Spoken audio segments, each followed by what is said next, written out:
بسم اللہ الرحمن الرحیم۔ السلام علیکم ناظرین، آپ دیکھ رہے ہیں دبئی نیوز ان اردو۔ اگر آپ نیو ہیں تو ہمارے چینل کو ضرور سبسکرائب کریں اور ساتھ ہی بیل آئیکن کو ضرور دبائیے۔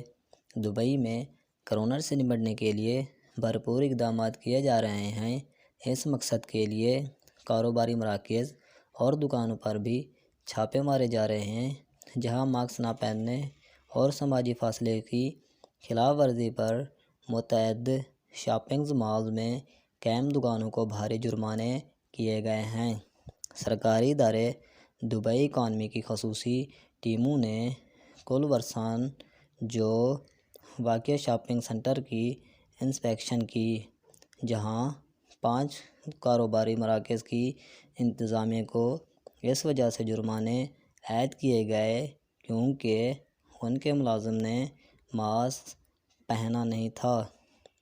فیلڈ انسپکٹر کی جانب سے 10 کاروباری مراکز کو سماجی فاصلے کے اسٹیکر چسپاں نہ کرنے پر وارننگ دی گئی۔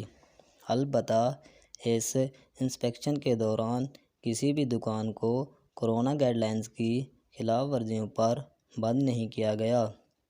دبئی اکانومی کے مطابق 711 دکانوں میں کورونا سے متعلق پروٹوکولز کی مکمل پابندی پائی گئی، جو کہ بہت حوصلہ افزائی کی بات ہے اور یہ ظاہر کرتا ہے کہ کاروباری مراکز اپنے ملازمین اور گاہکوں کو کورونا سے بچانے کے لیے تمام تر احتیاط سے کام لے رہے ہیں۔